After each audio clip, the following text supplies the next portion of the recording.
that the capital city has regressed is because of lack of the presence of, that very, very key and important aspect of complementing the already existing security architecture. Okay. If you look at every state across the federation with the semblance of peace, and compared to others, those states, it is not the Nigerian police that is responsible. It is the internal local vigilante security architecture. A perfect example I'm always proud to make is my state, Kogi State. Throughout the 8 years tenure of Yaya Bello, Kogi was the safest state in Nigeria. And up till now, Kogi is still top 3 the safest state in Nigeria, not as a result of the Nigerian police, but because of the achievement of the private state-owned vigilante group, which is domiciled in each local government and community of the state. A perfect example, sometime last year, when people, some kidnappers, when they travel, and we say that Jokuta Metafe road, and then they killed, unfortunately, a young lady, and they kidnapped, over 100 people. The government made, get an order, and the vigilante mobilized the Nigerian police, but the majority of the people, that was in that operation are the local vigilante, and in less than 48 hours, every kidnapped victim was rescued, no single couple was paid for ransom, and 5 of the kidnappers were also apprehended. There is always prompt response, and then this is what the FCC needs. Okay. This is what the FCC, this is what I'm expecting them to look at, internal, local vigilante, and when people say they should be trained, there is no instance where, vigilantes are recruited without training. They go through proper training with the Nigerian police. That is the standard procedure. So that advice is already, it's much as not even needed, because there's no way you're going to constitute a security, local vigilante security outfit without, police, Nigerian police collaboration. We saw the one that was put up by the military area, leader in Nakawa, without recourse to the state government, and he was arrested, and that one was dismantled. Okay. And on the state policing, look, it is Nigeria. We are the level that government security certificate of the Federation from Abuja is no longer credible. The president can no longer stay in Abuja and secure my life in Kogi State or secure my life in Ebonyi or in Kano State. State policing is the way to go. And I'm not the president of Pakistan, was an advocate of state policing because the state president. And we already have a policy document in place which was put together by his own party, other various administration, very set up, a restructuring committee which was led by Malam Nasir El-Rufai, the immediate past governor of Kaduna. Some of the recommendations in that document was one, state policing, resource control for state, and most importantly, financial autonomy to local government. We cannot have state police, we cannot have state police without resource control for state, and also without autonomy for local government. Because this security we have today is tied around these 3 factors. Okay. So if we are not going to have resources control for state, let's every stage, unless we don't natural resources, we need to the federal government, then let us also talk about state policing. Okay. Where are we going to get the money to fund this? If you are not talking about financial autonomy to local government, where 80% of the security we have today are from the local government in a situation where governors have rendered the local government areas debt certificate issuance center and further ground for breeding, criminal and restive youth that are unemployed. If we are not granting them financial autonomy, then we should not even be talking about the state police as well. Okay. So, honestly, these are the issues. If we are not going to have a holistic restructuring of our system, then state policing might not be tenable. Every state should consider, internal security architecture like a lot of them have done. Yaya Bello has done it successfully and has proven that you don't need to rely on the president to secure the life and property of your people. And as such, I will never take the excuse of others who are failing. That's why I said, no, Mr. President, Yaya Bello is now unemployed. If our minister Wike is going to continue fighting for river state structure, please let him go. Bring Yaya Bello on board. Let him come and protect our lives. Because he has done it in Kogi State and he can also do it in Abuja. Thank you so much. Thank you so much for your contribution. Okay, so he said, you know what, that for state policing to come to effect, that there has to be a total restructuring of the architecture. And also he says there cannot be state policing without financial autonomy of this state. And then resource control was also a factor. Now, he made reference to Kogi State. He talked about the fact that Kogi State is literally one of the safest states in Nigeria. And that is because of the fact that they have their vigilantes there. And he also made reference to the fact that when some people were kidnapped in Kogi, the vigilante squad in the state actually secured the release of the kidnapped victims without any ransom being paid. Now, he said if that can be brought to the Federal Capital Territory and also to other states, that it could actually have a very good impact. But he said for state policing, unless there is a total restructuring of the architecture, there is no need for state policing. 0907-353-0044 or 0908-766-8888. Hello. Hello, Mata. Benedicta, blessing. How are you today? I'm fine. I'm okay. How Benedicta? Benedicta is fine. You're talking to Benedicta. Okay, I greet everybody. I greet our caller. I greet our listener. I greet a man of microphone, Oga Salasi. All right. You see, we have been talking. I don't know whether our talk is the cat. Now I already asked. Our talk is the cat. They are listening. You see, intelligent people. We are calling for this lady. Give information. Can our president work for our information when we are giving to them for this lady? The answer say no. They are not listening for us. They are not care. But where person talk what he not supposed to talk, now go cut the person off. Now go say, hey, no talk, go that side. See, if they want to, see, they say money stop nonsense. From life to life, if they want to stop this issue, they go stop it. How many youth will get for village now?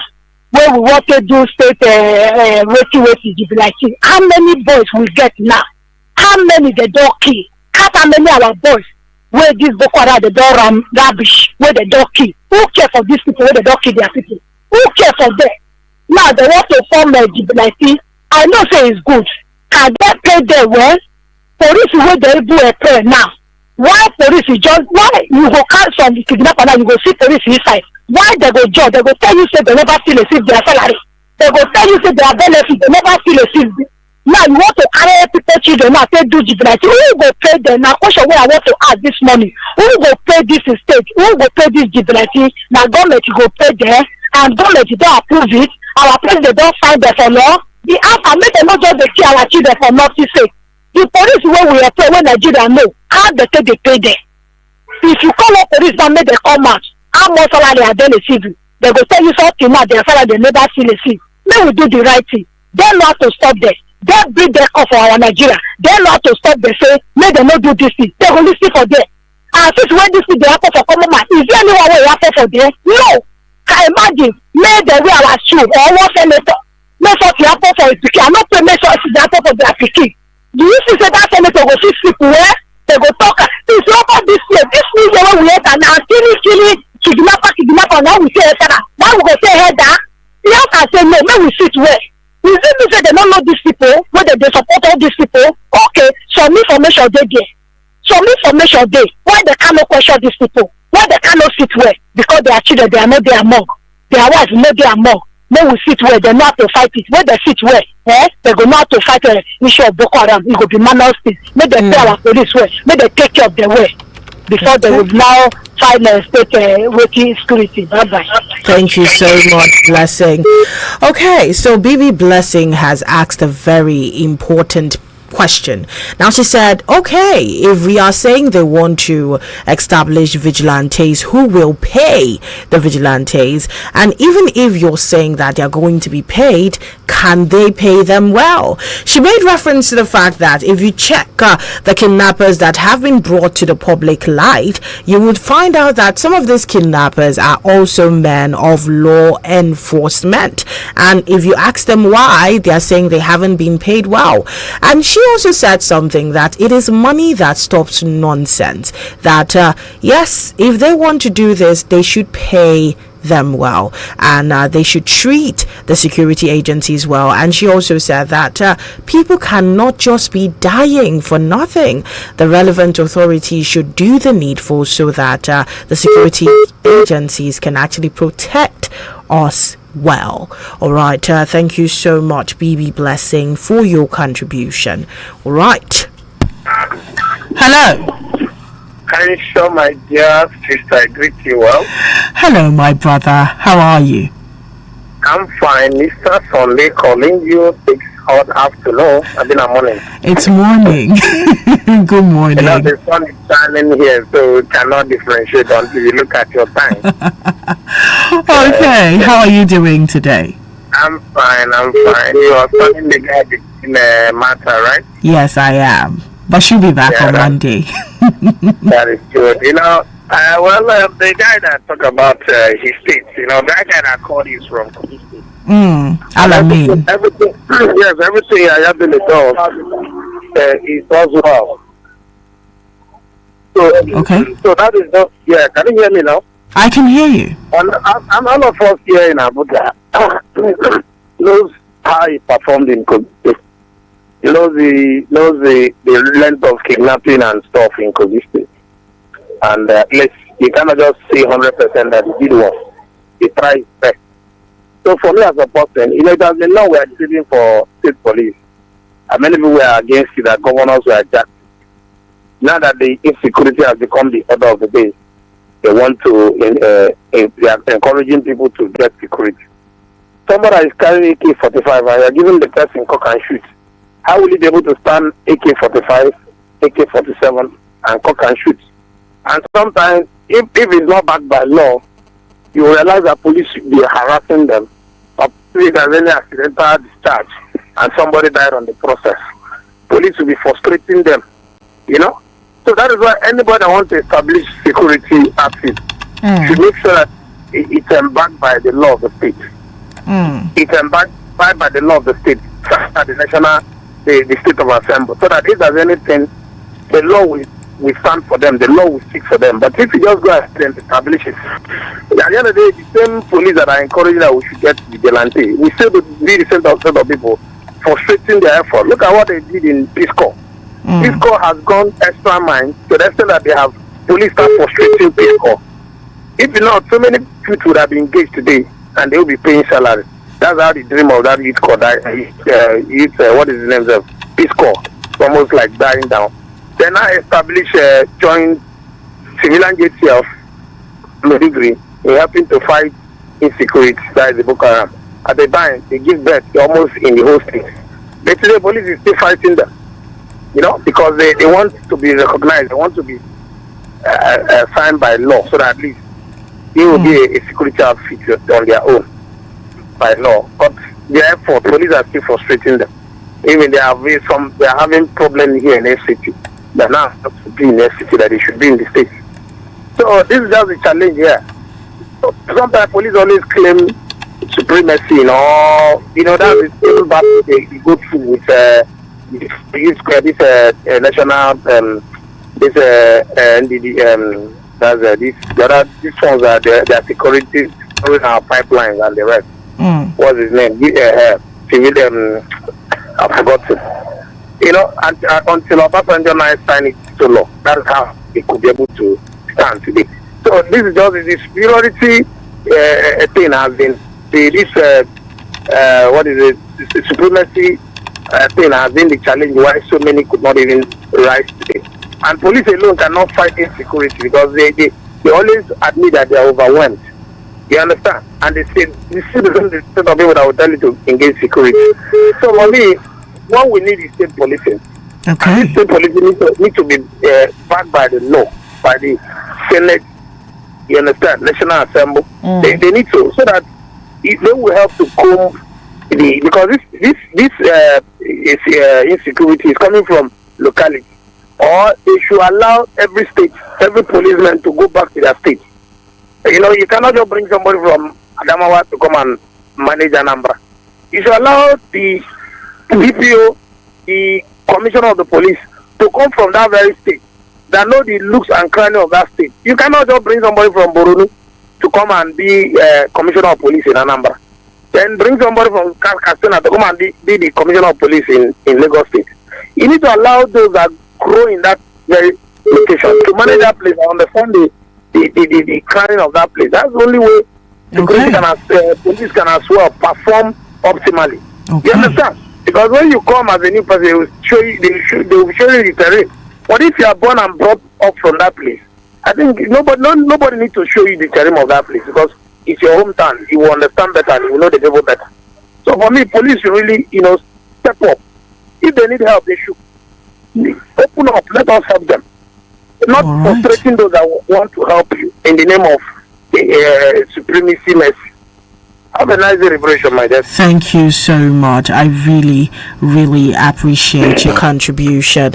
And with that call, we wrap it up on the caller segment. He's saying, that a whole lot can be done. State policing is not a bad idea. And he also made reference to the fact that you cannot be bringing someone from Kogi to come and be the commissioner of police in Taraba. You cannot be bringing someone from Imo to come and be the commissioner of police in Delta. You need to use the people that know what's going on with the state. And he said, if everybody does what they're supposed to do, we would definitely move forward. And that's it on the callers segment for Open Banters today. And yes, my Muslim brothers and sisters, happy Jumat day to you. May all our prayers be answered today. And yes. Now, if you're just joining us today on Open Banters, to focus on the show today, the first one was the fact that the state have enlisted vigilantes to combat abductions in the state. We're talking about states like Delta. We're talking about states like Sokoto. They have actually enlisted 50,000 vigilantes, and I was asking a question: will this also be useful? Will this be important right here in Abuja? Because you cannot say that there has not been a rise in kidnapping cases in Abuja. I mean, we have a situation recently where 2 teenagers were kidnapped all the way in Kubwa. And yesterday I talked about the fact that there is this language of the kidnappings that are happening. They are not happening at the city center. They're happening out the outskirts. If you look at where most of these kidnappings have happened, the kidnappings have happened in Buari, has happened in Dutse, has happened in Lube, and just this week has happened in Kubwa. They are focusing on the outskirts. They are not coming to the city center, and the reason is obvious. Now, if these kidnappers are trying to get to the city center is obviously well guarded. Now, most of these places in the outskirts, yes, they have a presence of security architecture, but you cannot compare it to what is in the city centers. We're talking about places like Wuse, Meitama, Gwarimpa. But when you look at it, Kubwa, Dutse, Buari, who are the people there? The common man. Now, will the vigilantes be able to penetrate these spots, these hot spots that the kidnappers have actually found? One thing about criminals, when they know certain places are vulnerable spots, they are most likely to go to those locations. Now, the biggest question here is, what are the law enforcement doing to make sure it is stopped? Because we get to hear situations where they come out, they say they are working on it. Okay, yes, they are working on it, but are they doing enough? Will they need assistance from the vigilantes? Will the vigilantes be able to work? Now, people have shared the reservations. People have said, okay, you know what, the vigilante is a good idea, but how will we know that they can handle the job? Will they actually deliver? That's the biggest question here. And then moving on to what the state governors are saying, the state governors elected on the People Democratic Party, and they're talking about the fact that the federal government should look for a way to decentralize the police force. They should establish state policing. And the biggest question here is, will it work? Now, from the contributions made from the callers, some people say it will work. Some people are not so much of fans of the idea. But whatever it is, the truth of the matter is, Nigeria is our own. To the relevant authorities, the Nigerian police force, please do the needful. We know you are working, but apply a little bit more pressure, because it's a sad situation where you see most people are scared to stand up every day, go outside. I'm talking about people that have early jobs to go to, people that have to leave their houses as early as 5 o'clock. They're literally scared of stepping outside their house because they are scared that kidnappers are waiting for them. You see situations these days where people don't even sleep with their eyes fully closed. I mean, yesterday my father was actually telling me that he had to walk around the house to find out whether anybody was actually trying to enter the house, because he's trying to stay security conscious. Yes, we are supposed to be security conscious, but we are not supposed to stay in a state where you are always on high alert, thinking that somebody would just enter your house, boom, and take you away. Please, the relevant authorities should do the needful. The citizens